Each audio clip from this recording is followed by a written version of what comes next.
All right, now we're on to test number 2, section 4. So here we go, number 1.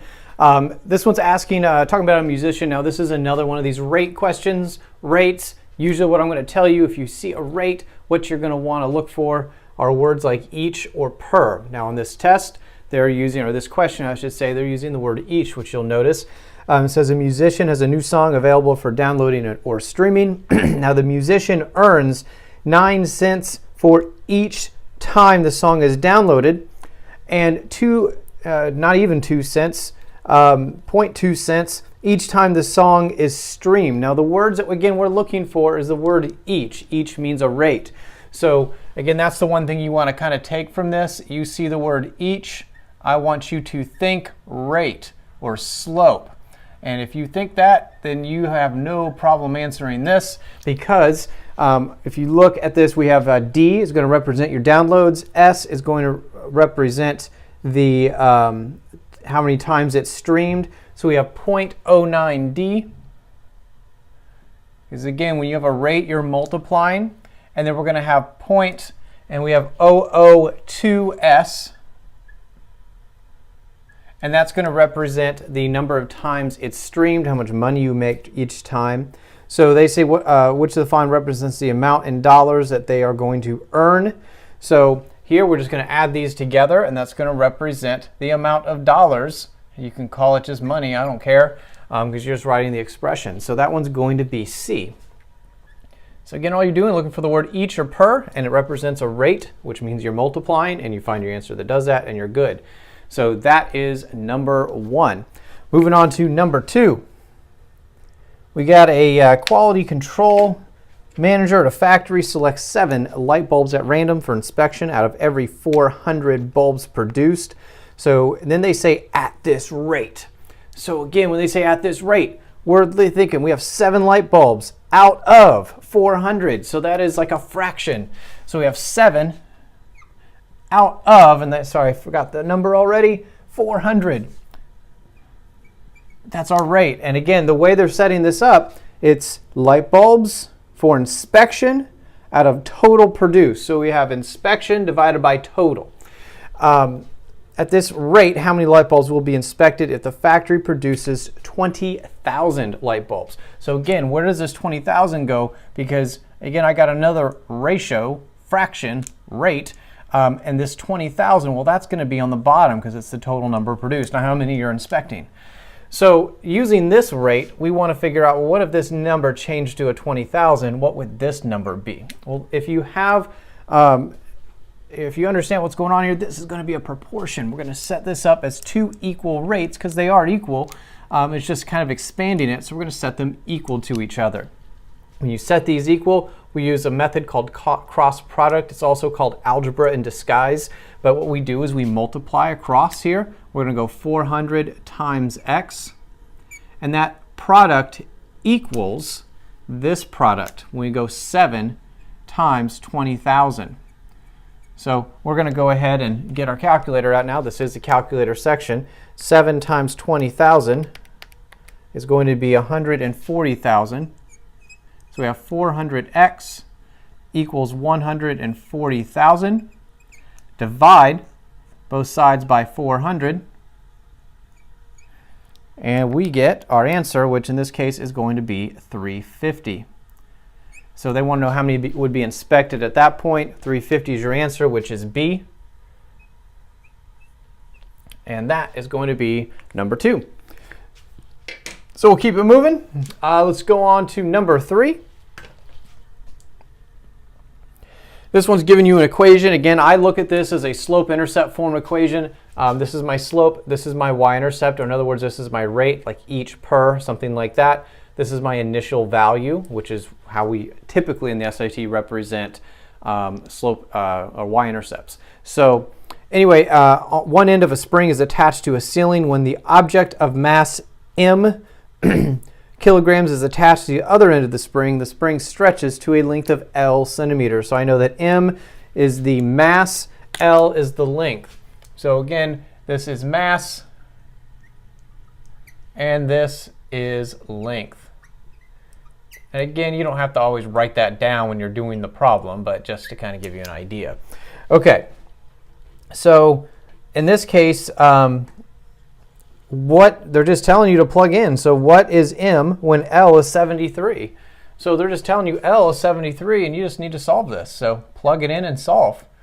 This isn't too crazy. And again, this is one of the earlier problems. So if I see this, I'm like, okay, that's all. All right, I'll do it because it's a two-step equation. So you're going to go 73 minus 24.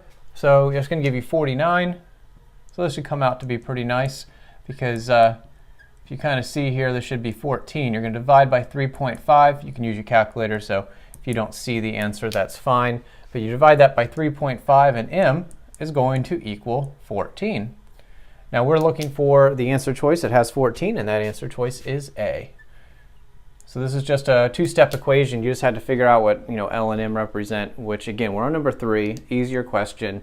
So they're not going to try to trick you. So L is the length, L length makes sense. M mass makes sense. So they're not trying to really confuse you there. So plug it in and solve. So keep it going here. Number 4. 4 and 5 actually are kind of attached. So they're giving you an equation here. They're telling you that the amount of money a performer earns is directly proportional to the number of people attending the performance. So for this one, they're saying E, the money earned, the amount of money a performer earns, so I'm going to call that E, is, which means equals, directly proportional to. When you say directly proportional, we're going to go a constant K times a variable. So I'm going to go K times a variable. In this case, that variable is the number of people attending, so I'll call that A. So they're giving me this equation, and this is before I even do number 4. So this is just reading that paragraph up above. So then they say the performer earns $120 at a performance where 8 people attended. So I'm going to earn $120 if 8 people attend. And notice what this does, and I might not even need this for 4, but I might need it for 5. So I'm going to find it. I'm going to need it at some point. They're giving me K. They're letting me solve for K. So I'm going to divide both sides by 8 so that I can get this full equation. So I'm going to go 120 divided by 8, which is 15. So K is 15. So I have the equation E equals 15A. So that's what they gave me in that first paragraph. So I will use that when I need it. So if I need it on 4, I'll go ahead and use it on 4. So it says, how much money will the performer earn? So now that I've read that first paragraph, I've found the information from it. How much money will the performer earn now when 20 people attend? So I have 20 people attend. I want to know how much they earn. So now I have my equation. Notice I found that before I ever read the question. So now I can use it. They want to know E. They want to know how much they earn if 20 people attend. Well, I know that 15 is my constant. So now I can plug that in. And 20 people attended. So I'm just going to go 15 times 20, which is $300. So that's how much they've earned. So 300 in this case is going to be C. So that's going to be number 4. Notice I had to read that paragraph and solve it before I can really solve number 4. Next, number 5. Should probably go down and not to the right on my screen here.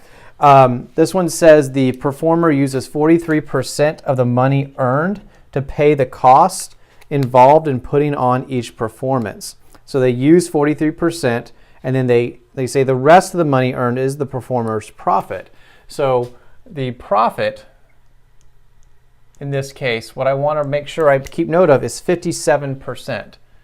57% of E, of the amount you earn. So that's their profit. Because they gave me the part that, they gave me that 43%, but they didn't give me that 57. You want to kind of find that missing piece of information. Good chance you're going to need it. So what is the profit the performer makes at a performance where 8 people attended? Now, luckily, we actually did this earlier. We had 8 people attending. I already know how much they make.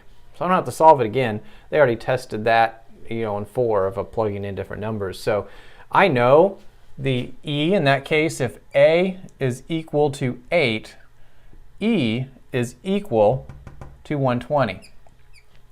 So I know the profit that they earn is 57% of 120. So I'm going to take this equation right here. I'm going to bring it down. And I'm just going to go 0.57 times E, which is 120. You multiply those and you get 68.4.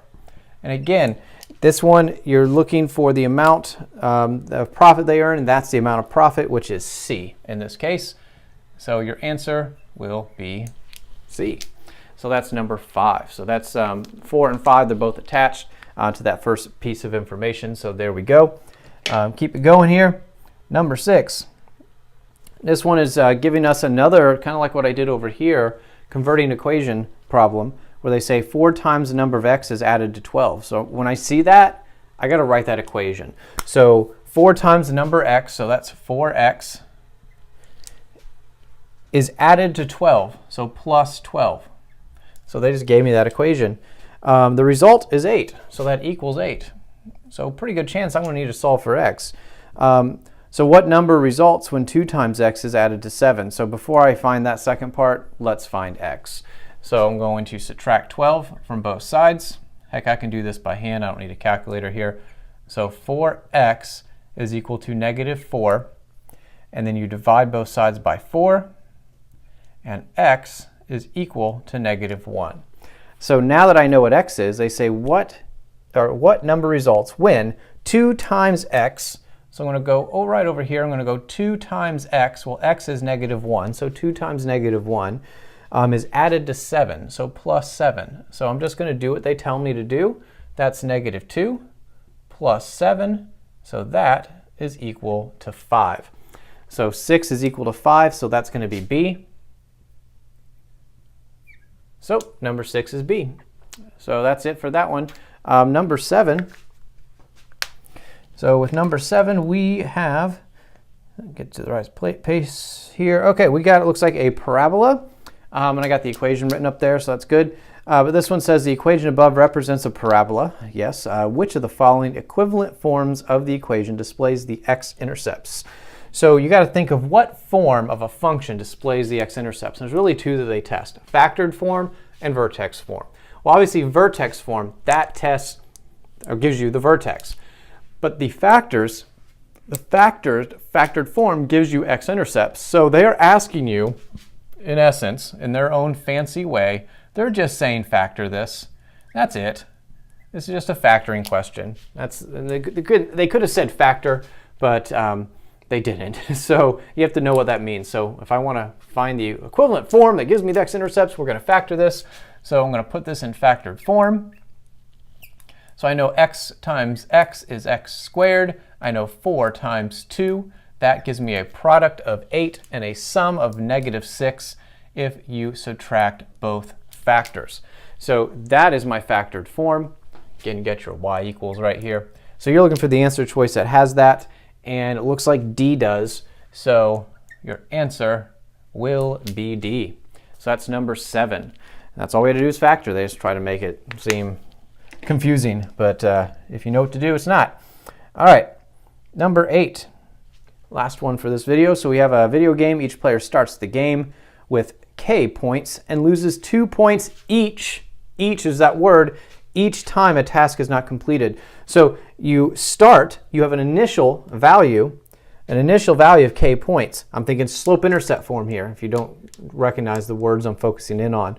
And you lose 2 points for each task. So that's going to be like my rate, my slope. So I want to get an equation here based off the information they just gave me. I'm going to write y equals, we have K that we start with. So I'm going to go K minus 2 times, what is that? A task is not completed, so I'll say 2n. Just use whatever variable you want. But this is, again, a slope-intercept form equation. I just have my y-intercept here, and this is my rate. So I have an equation. I can probably do the math now. So if a player who gains no additional points and fails to complete 100 tasks has a score of 200 points. So we have 200 points. What is the value of K? So here we have, they have no additional points. So again, if you kind of go back, they start the game with K points and lose 2 points each time a task isn't completed. So in this case, we are going to have my output, the total points earned. I'll kind of start there. They had a score of 200, so that's my output. So I'm going to start right there with 200 as my output. I'm just trying to fill out everything I can. And then also, they are asking you to solve for k. So obviously I don't have to fill in that, but I do need to plug in a number for n. So you got to see what number that's going to be. Now, if you can use process elimination, you can assume it's going to be that 100. But again, they just said they failed to complete 100 tasks. So that's what n represents, is how many tasks you didn't complete. So that's going to be 100. So that's all we got. So we just got to solve this. That's all I want, solve for k. So I'm going to solve for k now. So I'm going to have 200 equals k minus 2 times 100, which is 200. And then you add 200 to both sides. So 400 is equal to k. And all we're doing is trying to figure out what answer is k. And I've got it, which is D. And that is the answer for number 8 on test 2, section 4.